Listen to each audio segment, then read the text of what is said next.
할렐루야. 주 예수 그리스도 이름으로 하나님 말씀 증거하겠습니다. 사도행전 13장 16절에서 23절까지 말씀을 찾아서 봉독하겠습니다. 사도행전 13장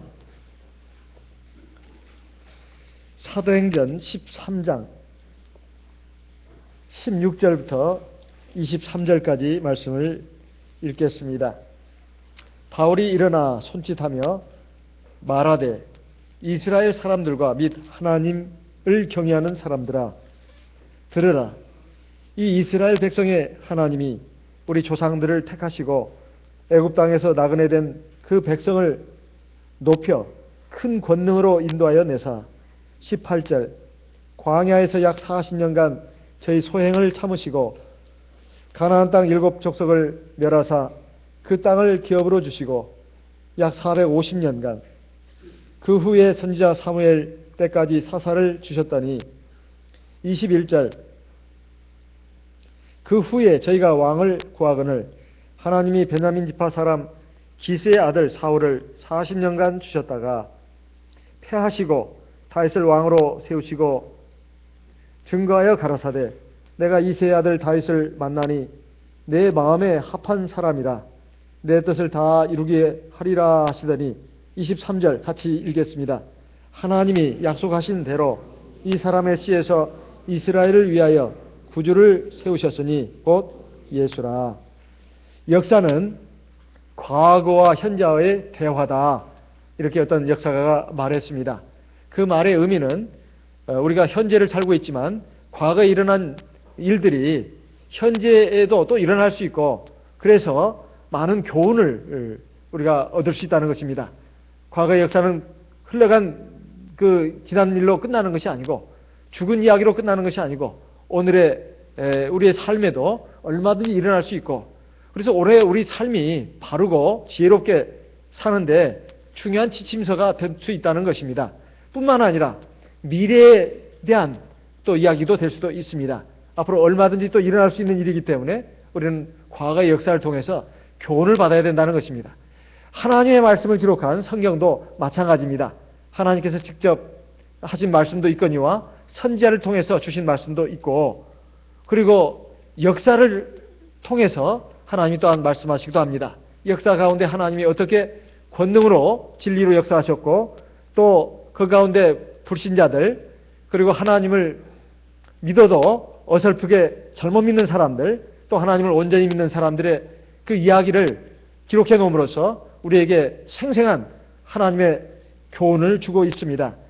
여기 이스라엘 역사에 나타난 하나님의 경륜이라고 하는 것은 이스라엘 역사가 단순히 이스라엘 민족만의 역사가 아니라 하나님 앞에 구원을 받아야 될 사람들 또 하나님의 은혜로 죄사함 받고 하나님의 백성이 된 성도들이 반드시 귀담아 들어야 될 그런 하나님의 역사를 기록한 이 이야기 속에 하나님의 사람을 향한 구원의 뜻이 들어있다는 것입니다.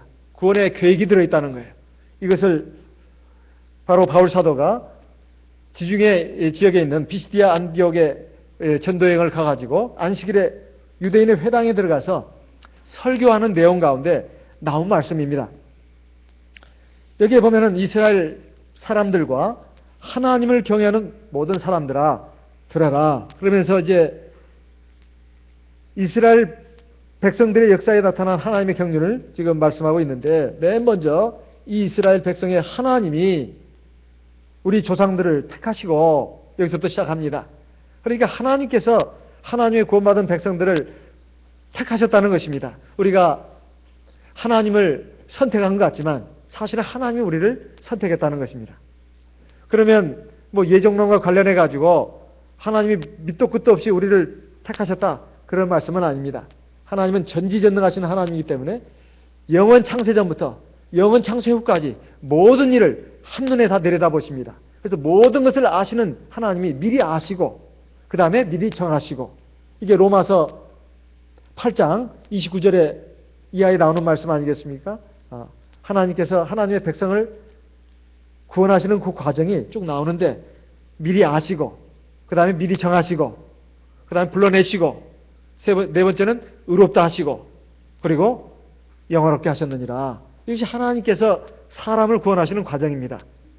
그래서 우리가 참 비록 하나님을 이렇게 선택해서 믿은 것 같지만 사실 하나님께서는 모든 사람을 아십니다.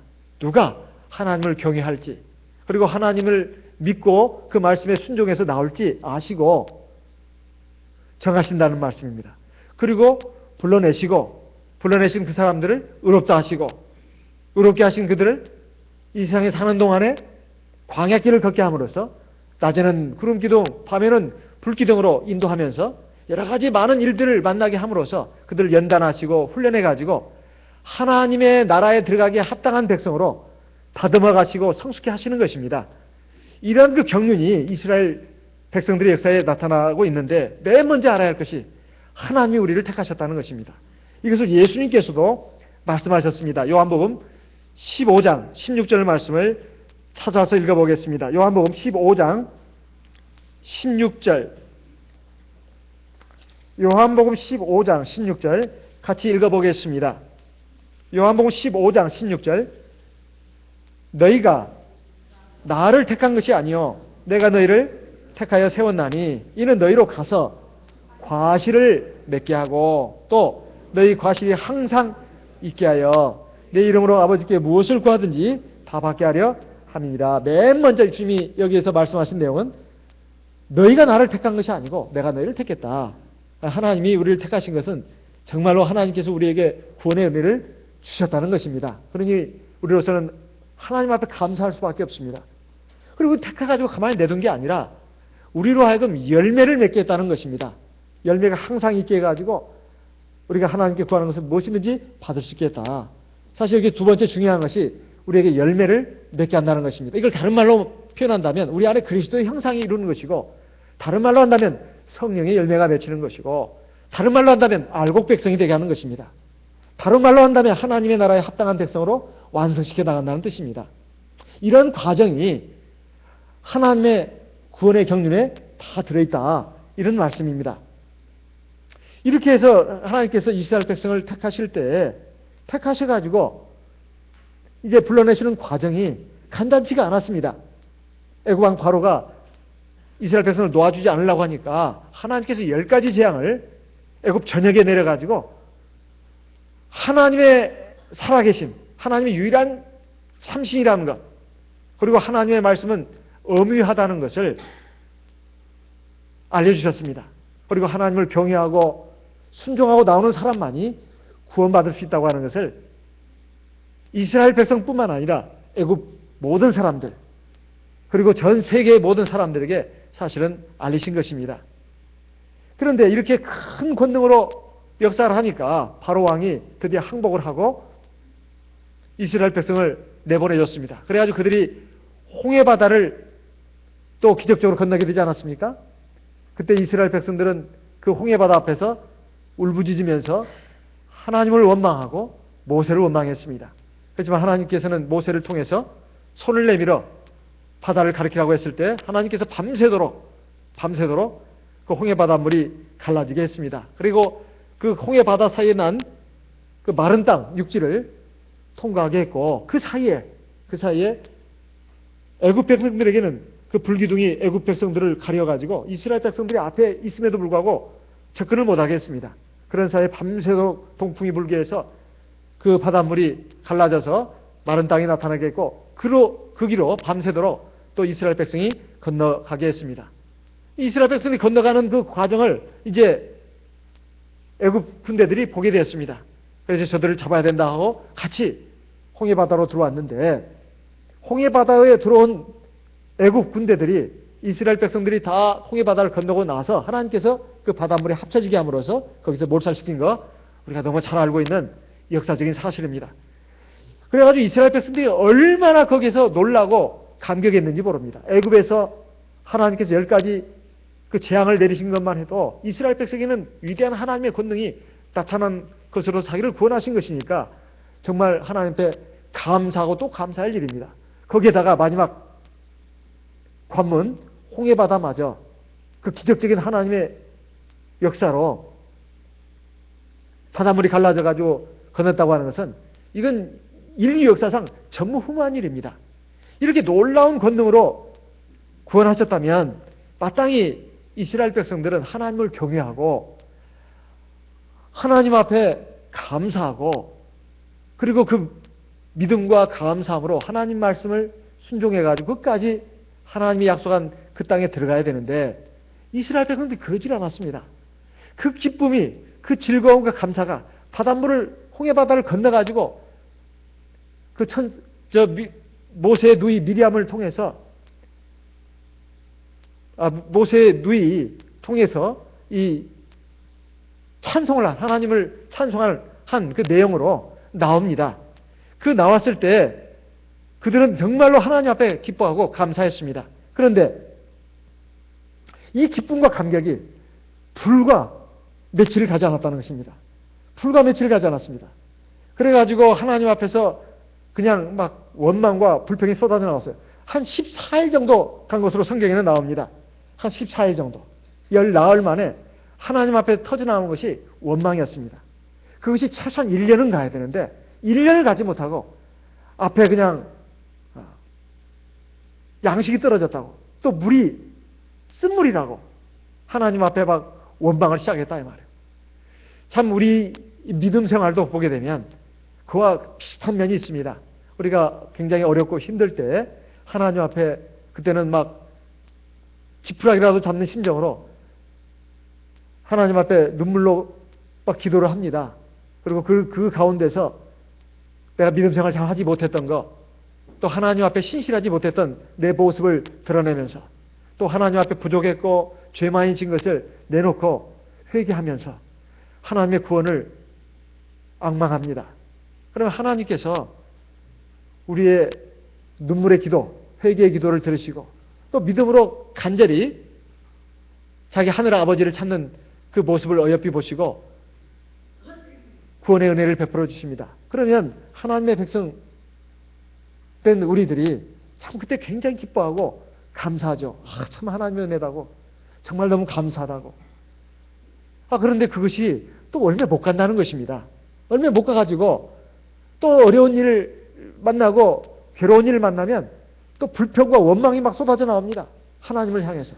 어찌 하나님은 나를 이렇게 힘들게 하나고, 왜 하나님이 나를 이렇게 사랑하지 않냐고, 왜 하나님이 나를 이렇게 돌봐주시지 않냐고. 그러면서 막 또 하나님에 대해서 원망 불평이 나오고 또 차마 하나님께 원망 불평은 할 수는 없고 그냥 괴로움과 그 한탄 속에서 한숨만 쉬고 있는 경우도 있다 이 말이에요. 이것이 바로 이스라엘 백성과 별반 차이가 없는 우리들의 모습이기도 합니다. 그런데 이 이스라엘 백성들이 이 하나님 앞에서 정말 믿음을 가지고 하나님을 의지하면서 하나님 말씀을 따라서 순종해서 끝까지 그 길을 가지 못하고 많이 실패를 했습니다. 그 실패를 한 이유가 성경에 곳곳에 기록되어 있지만 특히 출애굽기에도 기록되어 있지만은 시편이라든가 그 밖에 신약 성경에 와서 고린도전서 10장에도 그 이스라엘 백성들의 그 불신앙과 불순종에서 나온 그 죄악들에 대해서 기록을 해놓고 있습니다. 그래서 여기 사도행전 오늘 읽은 13장에 17절에 보면 애굽 땅에서 나그네된 그 백성을 높여 큰 권능으로 인도하여 내사 이렇게 말씀하고 있습니다.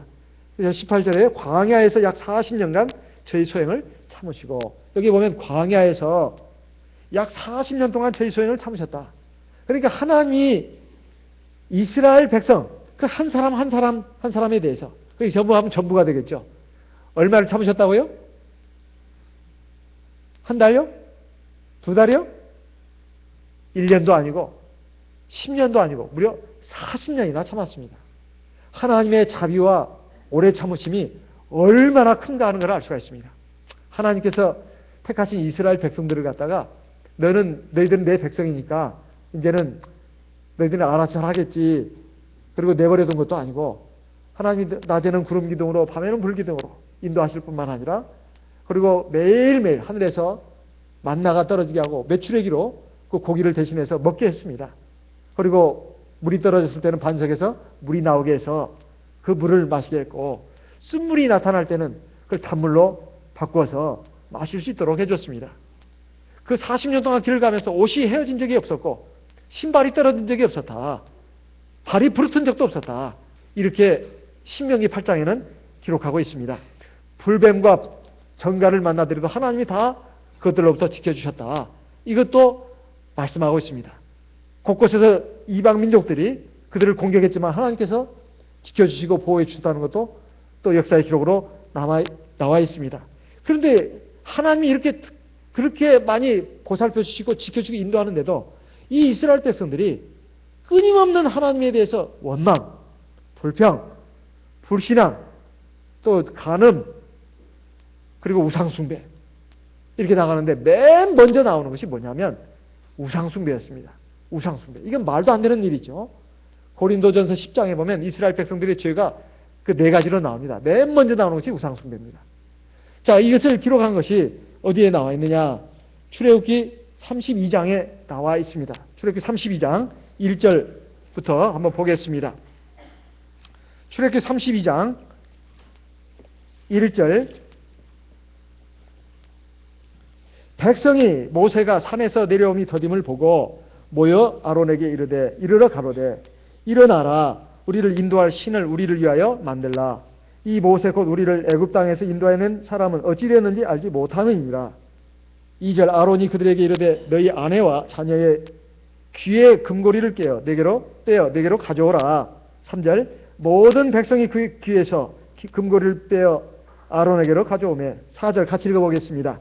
아론이 그들의 손에서 그 고리를 받아 부어서 각도로 새겨 송아지 형상을 만드니 그들이 말하되 이스라엘아, 이는 너희를 애굽 땅에서 인도해낸 너희 신이로다 하는지라. 5절. 아론이 보고 그 앞에 단을 쌓고 이에 공포하여 가로되 내일은 여호와의 절이리니라 하니. 6절. 이튿날에 그들이 일찍 일어나 번제를 드리며 화목제를 드리고 앉아서 먹고 마시며 일어나서 뛰놀더라. 자, 여기서 이스라엘 백성의 죄악이 뭘까요? 뭐겠습니까? 우상숭배입니다. 우상숭배. 여기 보면 이튿날에 그들이 말하기를, 그들이 지금 가지고 있는 그거를 꺼내가지고 불에 던졌더니만, 여기 불에 던졌다는 말은 다음 성경에 나옵니다. 던졌더니 금송아지가 나왔다는데 사실은 각도로 새겼습니다. 그래가지고 금송아지 그것을 만들어가지고 이것은 너희를 애굽 땅에서 인도하는 너희 신이라, 너희 하나님이라 이렇게 말했습니다. 그러면서 아론이 그 앞에서 단을 쌓고 공포했는데 내일은 여호와의 절이리라. 이것은 실제로 여호와의 절기일 수도 있고 아닐 수도 있습니다. 실제 여호와의 절기일 수도 아닐 수도 있고. 근데 절기냐 아니냐 이것이 여기 핵심인 것은 아닙니다. 절기든 아니든 여기서 문제는 우상을 만들었다는 것입니다. 그것을 새겼다는 거예요. 그걸 갖다가 절했다는 것입니다. 벌써 이 10계명의 두 번째 계명을 어겼다는 것이죠. 10계명의 두 번째 계명이 뭡니까? 너를 위하여 우상을 만들지 말고 거기에 절하지 마라. 이것이 두 번째 계명입니다. 이 죄악에 대해서 신명기 9장에서 또 한 번 그 죄악을 다시 한번 지적을 하고 있습니다. 신명기 9장의 말씀을 보겠습니다. 신명기 9장 12절 같이 읽어보겠습니다. 신명기 9장 12절 같이 읽어보겠습니다. 신명기 9장 12절 말씀 11절부터 읽겠습니다. 신명기 9장 11절. 40주야가 지난 후에 여호와께서 내게 돌판 곧 언약의 두 돌판을 주시고 12절. 내게 이르시되 일어나 여기서 속히 내려가라. 네가 애굽에서 인도하여 낸 내 백성이 스스로 부패하여 내가 그들에게 명한 도를 속히 떠나 자기를 위하여 우상을 부어 만들었느니라. 그러니까 여기서 이스라엘 백성들이 범한 죄는 우상을 만들어서 섬겼다는 것입니다. 절기를 지켰느냐 안 지켰느냐 뭐 이것이 문제가 아니라 사실은 그들이 만들어낸 절기일 수도 있습니다. 왜? 우상을 만들어냈으니까 내일은 우상을 만들었으니까 제사를 드려야 할 거 아니겠어요? 그러니까 선포를 한 것입니다. 이건 내일은 여호와의 드릴 절기다. 실제 절기일 수도 있죠. 하지만 절기가 아닐 수도 있습니다. 그냥 이 우상을 만들었으니까 이 우상을 놓고 제사를 드려야 되는데 바로 내 다음 날로 그 날짜를 잡은 것입니다. 그래가지고 드렸을 수도 있다는 거예요. 이건 두 가지 해석이 가능합니다. 어쨌든 여기서는 절기를 지켰냐 안 지켰냐가 문제가 아니라 여기서 문제가 되는 것은 우상을 만들어서 새겼다는 것입니다. 출애굽기 19장 말씀을 20장 말씀을 한번 보겠습니다. 출애굽기 20장 출애굽기 20장 2절 4절 말씀을 보겠습니다. 출애굽기 20장 4절 같이 읽어보겠습니다. 너를 위하여 새긴 우상을 만들지 말고 또 위로 하늘에 있는 것이나 아래로 땅에 있는 것이나 땅 아래 물속에 있는 것에 아무 형상이든지 만들지 말며 그것들에 절하지 말며 그것들을 섬기지 말라. 이 두 번째 계명을 이스라엘 백성이 어겼다 이 말이에요. 왜 어겼을까요? 모세는 하나님 앞에 언약의 두 돌판 즉 십계명을 받기 위해서 시내산에 올라갔습니다. 40주야를 금식하면서 그 하나님을 만났습니다. 그래가지고 거기서 십계명을 받았어요. 그런데 그 당시 이스라엘 백성들 밑에서 자기들을 인도해낸 지도자 모세가 내려오질 않으니까 막 그냥 이제 막 우왕좌왕하기 시작했습니다. 우리를 인도해낸 하나님은 어디 계시며 우리의 지도자 모세는 어디 있느냐. 그래가지고 막 소동이 일어나니까 아론이 거기에 위협을 느껴가지고 이스라엘 백성에서 금고리를 금 귀고리를 모아가지고 그것을 불에 던졌더니 금송아지가 나왔습니다. 이것을 놓고 뭐라고 했느냐? 보라, 이것이 이 금송아지가 우리를 애굽에서 인도해낸 신이다. 이게 우상입니다, 우상. 우상 숭배 때문에 이스라엘 백성이 망한 것이다 이 말이에요. 그러니까 하나님 아닌 것을 하나님으로 섬기는 것. 이것이 우상 숭배입니다. 이게 우상 숭배다 이 말이에요. 오늘 우리 하나님의 백성도 마찬가지입니다. 우리가 자기가 만든 하나님인 것처럼 섬긴다면 그것이 우상이 된다 이 말이에요. 우리가 하나님을 믿고 있으면서도 자기가 만든 하나님을 하나님으로 알고 그걸 섬긴다면 그게 우상 숭배입니다. 그래서 아까 신명기 9장 12절에서도 하나님께서 명을 했습니다. 이 이스라엘 백성들이 타락했다. 즉 우상을 만들어 섬기고 있다. 그 죄악을 다시 한번 지적을 하면서 우상을 숭배하지 말 것을 말하고 있습니다. 오늘날 우리 하나님의 백성들에게 있어서 우상은 뭘까요? 골로새서 3장을 보겠습니다. 골로새서 3장 골로새서 3장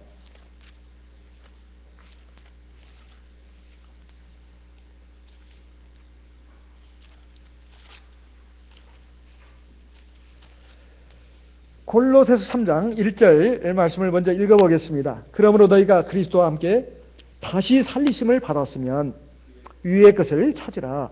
거기는 그리스도께서 하나님 우편에 앉아 계시느니라. 위의 것을 생각하고 땅의 것을 생각지 말라. 5절 같이 읽겠습니다. 5절 그러므로 땅에 있는 지체를 죽이라. 곧 음란과 부정과 사욕과 악한 정욕과 탐심은 우상숭배니라. 이것들을 인하여 하나님의 진노가 임하느니라. 아무리 하나님의 백성이라 할지라도 우리가 하나님의 백성으로서 위의 것, 즉 하나님 나라를 바라보면서 나아가야 되는데 우리가 육신을 가지고 세상에 살고 있다 해서 세상 사람들처럼 똑같이 성공을 꿈꾸고 또 부자가 되는 것을 원하고 그런 나머지 그것을 욕심으로 나가게 되면 그것을 하나님처럼 귀하게 섬긴 나머지 하나님을 경외하고 하나님 말씀에 순종하는 것보다도 그것을 더 우선시해 가지고 결국 하나님을 경외하고 신앙하는 그것보다 더 나은 걸로 알고 나간다면 이것이 바로 우상숭배가 된다는 뜻입니다. 그러면 하나님의 진노가 임한다는 거예요. 이스라엘 백성들에게 임한 것처럼. 사실 지금 성경을 보게 되면 이스라엘 백성에게 하나님이 어떻게 역사하셨는가 이 내용이 주류가 되어 있습니다. 하나님을 경외하고 순종하면 하나님께 은총을 베푸시고 하나님의 낙원에 들어가게 하시고 하나님 불신하고 불순종하면 고난을 당하게 하고 심지어는 엎드러져서 멸망하게 합니다.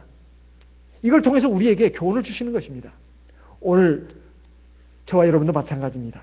아무리 우리가 물과 성령을 건넌 하나님의 백성이라 하더라도 하나님을 경외하고 하나님 말씀에 순종해서 나가는 이 길로 가야 우리가 마땅하지 하나님 아닌 다른 것을 하나님으로 알고 나간다면 그게 우상숭배가 된다 이 말이에요. 그래서 아무리 세상에서 일이 중요하다 하더라도 하나님을 섬기는 일보다 중요하지 못합니다. 우리의 목숨이라고 하는 것은 사실 하나님의 손 안에 있습니다. 그렇기 때문에 우리가 이것을 항상 기억을 해야 되겠습니다. 그래서 여기에 말씀은 7절에 보면 너희도 전에 그 가운데 살 때 그 가운데 생활했지만 이제는 너희가 이 모든 것을 벗어버려라. 벗어버려라 그 말은 지금도 하나님의 백성들 가운데 그런 사람들이 있다는 것입니다. 세상의 어떤 정욕, 쾌락 또는 세상에서의 어떤 영광 이런 것에 목을 다 걸고 살아가는 이 세상 사람들처럼 그렇게 사는 성도들이 있다는 것입니다. 그러지 말라는 것입니다. 그래서 정말로 하나님의 구원의 완성에 이르도록 하라는 것이에요. 이것을 우리에게 지금 권면하고 있습니다. 시편 또 78편에 보면 바로 이스라엘 백성들의 역사를 다시 한번 돌아보면서 그 후손들에게 경계하는 내용의 말씀이 나옵니다. 시편 78편 1절을 보겠습니다. 시편 78편 1절 시편 78편 1절 내 백성이여 내 교훈을 들으며 내 입의 말에 귀를 기울일지어다. 내가 입을 열고 비유를 베풀어서 옛 비밀한 말을 발표하리니 이는 우리가 들은 바요 아는 바요 우리 열조가 우리에게 전한 바라. 지금 여기 시편을 기록한 사람은 자기가 직접 생생하게 겪은 내용이 아닙니다. 과거에 자기 믿음의 조상들이 겪었던 일이고 그것을 갖다가 전해 들은 선조가 또 전해준 것이다 이 말이에요. 그러니까 과거에 하나님의 역사를 겪었던 사람들이 후손들에게 전해주고 전해줘가지고 지금 후대까지 전승들에 내려온 얘기를 지금 내가 너희들에게 또 알려주더라. 지금 이렇게 말하고 있습니다. 4절에 보면 우리가 이를 그 자손에게 숨기지 아니하고 여호와의 영예와 그 능력과 기이한 사적을 후대에 전하리로다. 5절 같이 읽어보겠습니다. 여호와께서 증거를 야곱에게 세우시며 법도를 이스라엘에게 정하시고 우리 열조에게 명하사 저희 자손에게 알게 하라 하셨으니 자 여기에 보면 하나님께서 그 증거라고 하는 것은 이 언약궤에 적힌 두 돌판을 말합니다. 그래서 이걸 증거판이라고 하고 또 언약의 두 돌판이라고 합니다. 또 하나님의 법이라고도 하죠. 이것을 갖다가 이스라엘 백성에게 정하시고 우리 열족에 명해서 저에게 알게 하라 하셨을 뿐만 아니라 6절 이는 저희로 후대 곧 후생 자손에게 이를 알게 하고 그들은 일어나 그 자손에게 일러서 7절 같이 읽어보겠습니다. 저희로 그 소망을 하나님께 두며 하나님의 행사를 잊지 아니하고 오직 그 계명을 지켜서 그 열조 곧 완고하고 패역하여 그 마음이 정직하지 못하며 그 심령은 하나님께 충성치 아니한 세리와 같지 않게 하려 하심이라.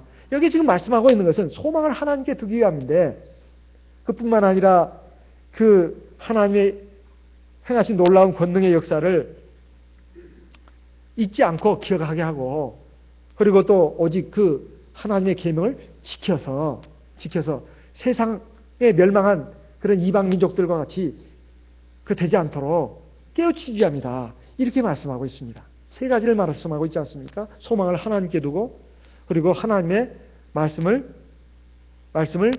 듣고 지키게 하고 그리고 하나님의 행사, 하나님의 권능 이것을 꼭 기억해서 믿음을 지키도록 하라는 것입니다. 그런데 이 이스라엘 백성들이 그렇게 하지 않았다는 것입니다. 10절, 시편 78편 10절을 보겠습니다. 저희가 하나님의 언약을 지키지 아니하고 그 율법 준행하기를 거절하며 여호와의 행하신 것과 그 저희에게 보이신 기사를 잊었도다. 그러니까 이스라엘 백성들이 참 여기 죄악이 두 가지가 나오는데 이렇게 전하고 전했지만은 하나님의 행하신 놀라운 그 권능을 잊어버렸다는 것입니다. 잊어버렸어요. 이게 참 큰 그 불행한 영적인 망각증입니다. 이것은 정말로 안 됩니다. 안 된다 이 말이에요. 뿐만 아니라 하나님의 언약을 잊어버렸다 이 말이에요. 하나님의 언약이라고 하는 것은 하나님의 계명을 통해서 자기 백성들과 약속을 맺은 것을 언약이라고 합니다. 언약궤가 다른 게 아닙니다. 그냥 하나님이 그냥 너희들은 내 백성이고 나는 너희들의 하나님이야. 그냥 무작정 선포하신 게 아니라 그 십계명 그 두 돌판을 가지고 자 이렇게 너희들한테 이 법을 줄 텐데 너희들이 이거 어떻게 할래? 지킬래? 지키면 너희는 내 백성이 되고 나는 너희 하나님이 될 거야. 이스라엘 백성들이 네 지키겠습니다. 그래? 그래가지고 하나님 앞에 번제를 드리고 그 번제물의 피를 갖다가 거기다가 뿌린 것입니다. 그래서 그 언약의 두 돌판이 된 거예요. 그러니까 하나님의 말씀, 계명을 중심으로 해가지고 그걸 듣고 지키면 하나님의 백성으로서의 언약을 지키는 것이고 하나님은 뭐 약속을 파기할 뿐이 아니죠. 하지만 하나님도 약속을 지키지만은 우리가 또 약속을 지켜서 그것이 이루어져야 된다는 것입니다. 그런데 이스라엘 백성들이 그것도 지키지 않았을 뿐만 아니라 하나님의 행하신 일들 같은 것도 다 잊어버렸다는 거예요. 이것이 참 큰 문제라는 것입니다. 그렇지만은 쭉 거기에 이어지는 말씀은 하나님이 그들을 어떠한 권능으로 하나님의 어떠한 사랑으로 그들을 보살피시고 인도하셨는가를 기록하고 있습니다. 그렇지만 그들은 어떻게 했는가? 17절, 18절 같이 읽어보겠습니다. 시편 78편 17절, 18절 같이 읽어보겠습니다. 저희는 계속하여 하나님께 범죄하여 황야에서 지존자를 배반하였도다. 저희가 저희 탐욕대로 식물을 구하여 그 심중에 하나님을 시험하였습니다. 여기 뭐 하나님을 시험했다는 말이 나오죠. 네, 하나님을 시험했다. 정말 하나님 계신가 안 계신가? 조금만 어려워도 하나님 계신가 안 계신가? 이게 하나님을 시험했다는 말입니다. 22절 같이 읽어보겠습니다. 22절 이는 하나님을 믿지 아니하며 그 구원을 의지하지 아니한 영구로다. 자, 또 32절 읽어볼까요? 32절 그럴지라도 저희가 오히려 범죄하여 그 기사를 믿지 아니하였으므로 하나님이 저희 날을 헛되이 보내게 하시며 저희 해를 두렵게 지내게 하셨다. 이스라엘 백성들이 광야길 40년을 지나는 동안에 하나님이 참 뭐 반석에서 물이 나게 하시고 또 하늘에서 만나가 내려오기도 하시고 또 이민족의 침략으로부터 보호도 해주시고 여러 가지 어려움과 공경에서 보살펴 인도해 주시는데도 이스라엘 백성들이 처음에 그때마다 조금 기뻐했다가 그냥 또 원망이 나오고 또 하나님에 대해서 뭐 의심이 일어나고 시험하고 불평과 짜증과 뭐 또 자기들끼리 싸우고 다투고 누가 크냐고 막 그러면서 이렇게 나가니까 하나님이 나중에는 포기를 하신 겁니다. 포기를 했다 해서 당장 멸하신 것이 아닙니다. 저희가 범죄의 그 기사를 믿지 아니하였으므로 하나님이 저희 나를 헛되이 보내겠다는 게 나와요. 여러분 인생살이에서 제일 참 슬픈 것이 뭐냐 하면은 하나님 나라에도 못 들어가고 헛된 생을 보내는 것입니다. 이게 참 슬픈 일이죠. 우리가 이렇게 믿음 생활 하는 거 사실 하나님 나라에 들어가기 위해서가 아닙니까? 그런데 하나님을 믿는다 하면서도 참말로 이건 이름만 걸어놓고 사실은 세상 백성과 별로 차이가 없이 살아간다면 하나님이 에라이 모르겠다. 너희들이 그렇게 끝까지 나간다면 하나님도 그냥 체념을 하시는 거죠. 너 왜 이렇게 말을 안 듣냐? 왜 나를 믿지 않느냐? 왜 제발 나를 믿고 의지하면서 순종해서 그 나라를 바라보면서 인내하면서 하나님 말씀을 따라 순종해서 나가야 되는데 왜 그러느냐 너희들. 하나님이 참고 참다가 결국은 내버려 두시다가 결국은 헛된 인생을 살게 하고 결국은 죽게 만드는 것입니다. 자, 이런 것이 과거에 이스라엘 백성들에게 일어났다 이 말이에요. 그것도 소수에게만 일어난 게 아닙니다. 다수에게 일어났다 이 말이에요. 고린도전서 10장을 보겠습니다. 고린도전서 10장. 고린도전서 10장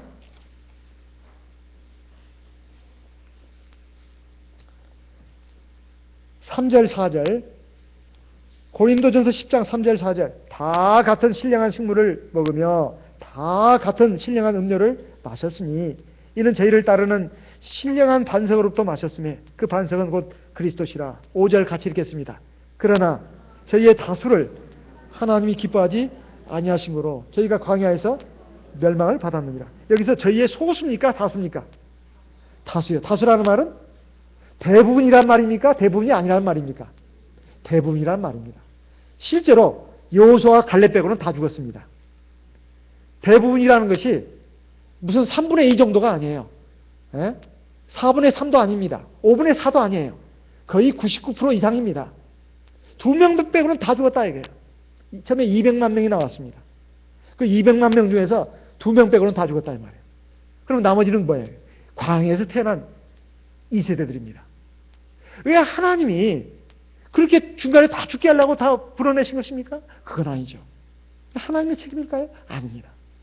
이스라엘 백성들이 하나님을 경외하지 않고 하나님 말씀에 순종하지 않았기 때문에 그렇습니다. 그 히브리서 3장 4장에도 나옵니다. 저희들이 믿지 아니함으로 순종하지 아니함으로 그 안식에 들어가지 못한 것이다. 믿지 않았기 때문에 들어가지 않았다고만 말하지 않습니다. 순종하지 않았기 때문에 들어가지 않았다는 말씀도 같이 나오는 겁니다. 믿음이 없이는 순종하지 못하죠. 순종이라고 하는 것은 믿음이 있어야 순종하는 것입니다. 믿음은 처음부터 끝까지 있어야 되는 것이죠. 믿음만 있으면 된다는 말이 아닙니다. 믿음은 반드시 행함이 있어야 합니다. 행함이 없는 믿음은 죽은 믿음이라고 말해주고 있지 않습니까? 성경 전체에서. 그래서 하나님의 백성들이 하나님을 경외하지 않고 하나님 말씀에 순종하지 않고 첫째 우상을 숭배했기 때문에 이렇게 멸망을 당했다는 것입니다. 시편 106편을 보겠습니다. 시편 106편 7절 시편 106편 7절을 보겠습니다. 시편 106편 7절 같이 읽어보겠습니다. 우리 열조가 애굽에서 주의 기사를 깨닫지 못하며 주의 많은 인자를 기억하지 아니하고 바다 곧 홍해에서 거역하였나이다. 그러나 여호와께서 자기 이름을 위하여 저희를 구원하셨으니 그 큰 권능을 알게 하려 하심이로다. 24절 25절도 읽겠습니다. 24절 25절 읽겠습니다. 저희가 낙토를 멸시하며 그 말씀을 믿지 아니하고 저희 장막에서 원망하며 여호와의 말씀을 청종치 아니하였도다. 그들이 왜 이렇게 이스라엘 백성들이 광야에서 범죄했는가? 그 원인을 여기에 말씀하고 있는데 첫째, 낙토를 멸시했다. 낙토가 뭐예요? 낙토가. 예? 낙토. 낙원의 땅. 낙원의 땅을 낙토라고 합니다. 즐거움을 낙자. 흑토자. 즐거운 땅은 가나안 땅을 말하는 거예요. 가나안 땅. 가나안 복지. 가나안 복지를 어떻게 했다고요? 중시했어요? 멸시했어요? 멸시했어요.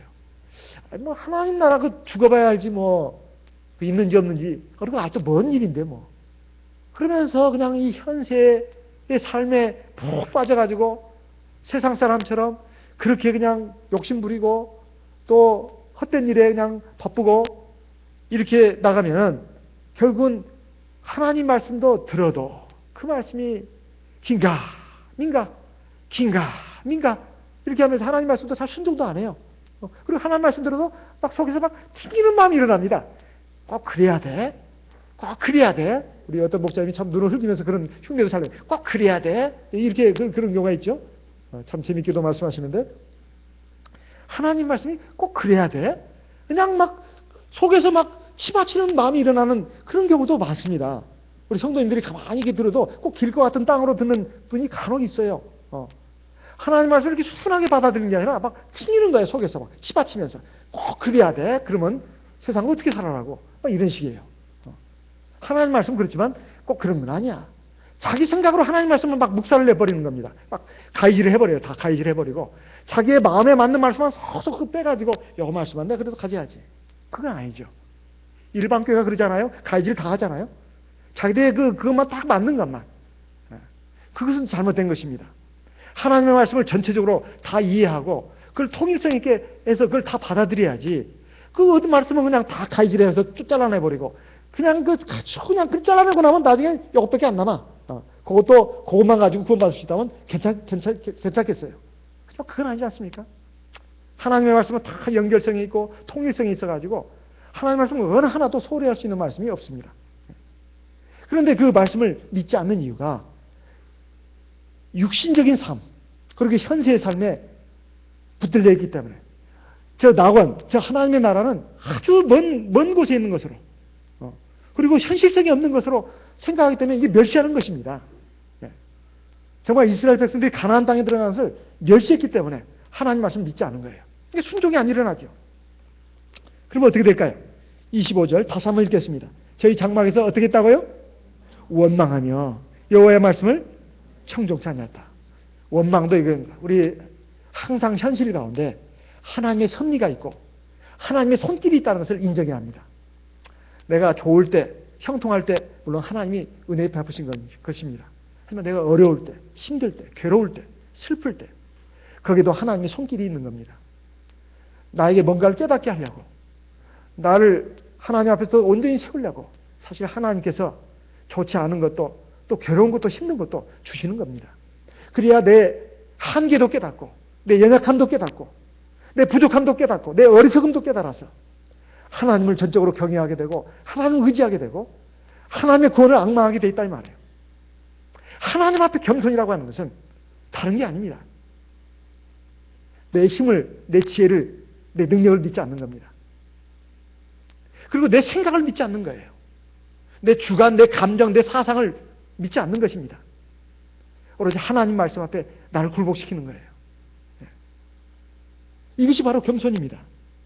그래서 이것이 이루어지도록 우리에게 여러 가지 어려운 고비도 만나게 하시고 괴로운 일도 만나게 하시는데 그때마다 원망, 짜증, 불평, 또 한탄, 저주, 또 비난 이런 식으로 나간다면 이건 하나님 앞에 온전한 신앙이 아니다. 이런 말씀입니다.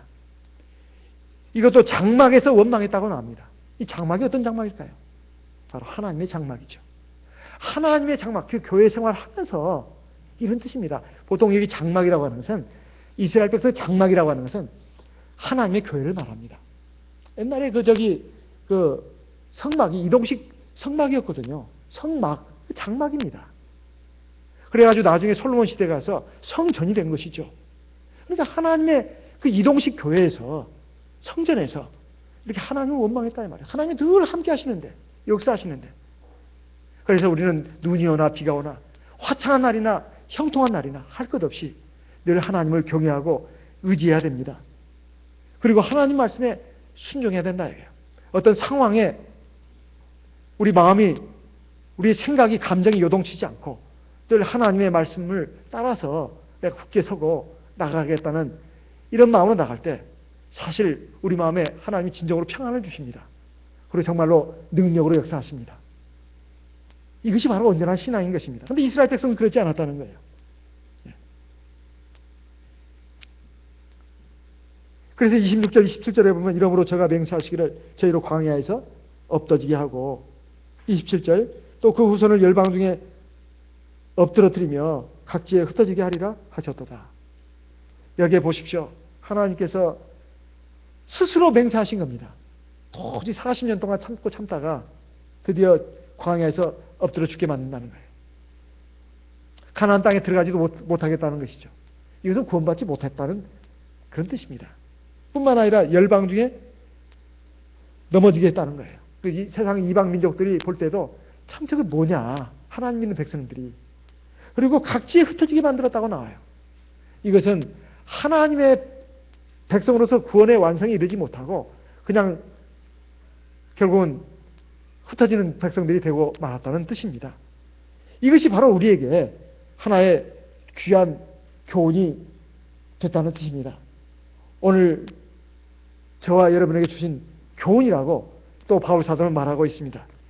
고린도전서 10장 그 말씀을 한번 읽어보겠습니다. 고린도전서 10장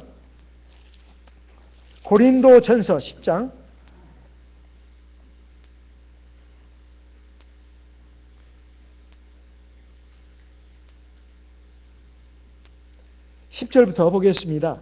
고린도전서 10장 10절 저희 중에 어떤 이들은 원망하다가 멸망시키는 자에게 멸망하였나니 너희는 저희와 같이 원망하지 말라. 11절 같이 읽어보겠습니다. 저희에게 당한 이런 일이 거울이 되고 또한 말세를 만난 우리의 경계로 기록하였느니라. 자, 여기에 말씀을 보면 저희에게 당한, 즉 이스라엘 백성들에게 일어난 이 일이 우리에게 거울이 됐다. 거울이 됐다. 또 말세를 만난 우리의 경계로 기록했다. 이 말세를 만난 우리 즉 성도들을 말하는 것이죠. 경계로 기록을 했다는 거예요. 그러니까 12절, 13절 같이 읽어보겠습니다. 그런즉 선줄로 생각하는 자는 넘어질까 조심하라. 즉 뭐냐면 내가 지금 믿음에 그래도 섰다. 절대 그렇게 생각하지 말라는 것입니다. 항상 내가 믿음에 지금 불안불안하다 이렇게 생각했나. 왜냐하면 바울 사도는 이 고린도 10장 앞에 9장에 뭐라고 했냐면 다른 박질을 하는 걸로 믿음 생활을 비유를 했습니다. 여러분 생각해 보세요. 이게 다른 박질은 올림픽 경기를 넣고 하는 올림픽 경기에서 마라톤 경기를 말하는 것입니다. 마라톤 경기에서 상은 몇 사람에게 주죠? 우승자 한 사람에게만 줍니다. 근데 우리 믿음 생활이라는 것을 이 경주로 생각했다는 거예요. 그 1등 하는 사람에게 상 하나만 주지 않느냐. 고린도전 19장 24절에 있습니다. 운동장에서 다름질을 하는 자들이 다 달려갈지라도 오직 상 얻는 자는 하나인 줄을 너희가 알지 못하느냐. 너희도 어도록 이와 같이 다름질하라. 사실 우리 믿음 생활은 한 사람만 천국에 들어가는 게 아닙니다. 그렇죠? 14만 4천 명이 들어가요. 영적인 숫자. 14만 4천 명. 상당히 많은 숫자입니다. 전 세계 60억 인구에 비하면 적은 숫자지만 14만 4천 명은 상당히 큰 숫자예요. 그런데 한 명만 그 우승자에게 주는 마라톤 경기는 다릅니다.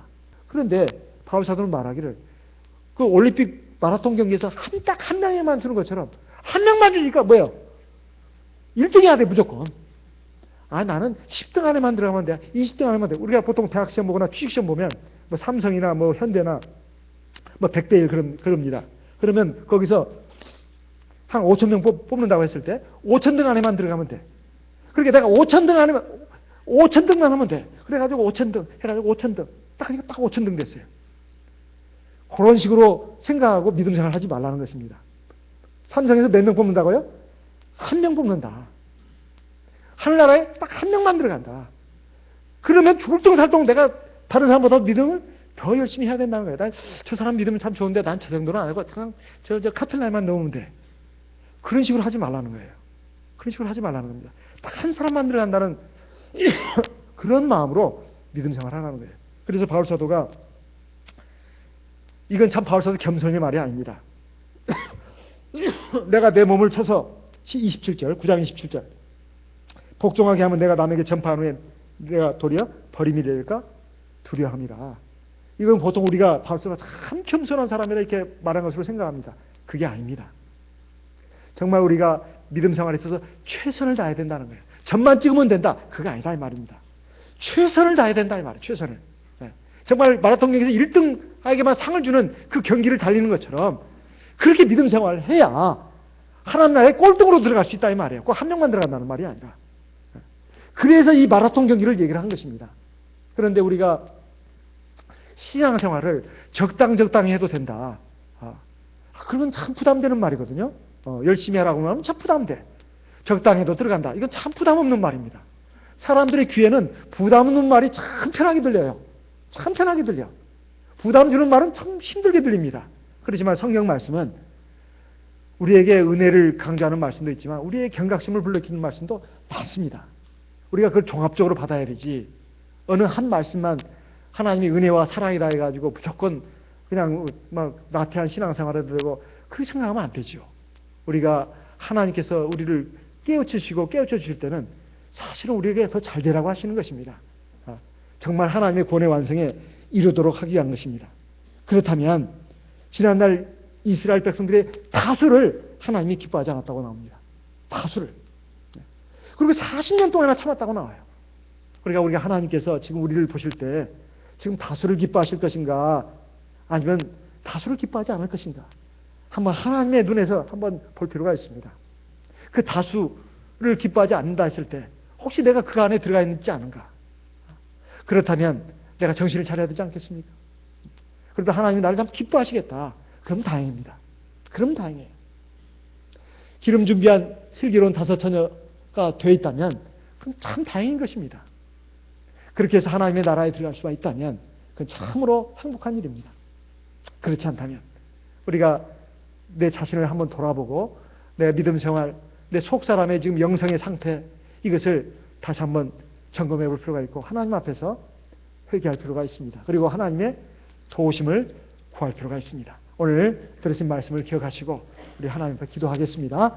나와 내 가정을 위해서 기도하고 우리 교회를 위해서 기도하겠습니다. 특별히 내일 세례식이 있습니다. 네, 세례식이 있습니다. 지금 날씨가 약간 좀 쌀쌀해지긴 했습니다만 사실은 한겨울에도 세례를 받습니다. 눈보라가 몰아치고 또 얼음을 깨고도 사실 세례식을 거행하기도 했습니다. 날씨가 문제가 아니라 세례를 받는 분의 믿음이 참 중요하지요. 아무쪼록 하나님께서 세례를 받을 분의 마음속에 믿음을 주시고 그 마음을 붙들어 주시라고 기도하고 내일 세대식이 순조롭게 이루어져서 하나님의 놀라운 구원의 역사가 일어나서 하나님께 영광을 돌릴 수 있도록 우리 기도합시다. 그리고 우리 교회를 위해서 또한 기도하도록 하겠습니다. 다 같이 합심해서 하나님께 기도하도록 하겠습니다.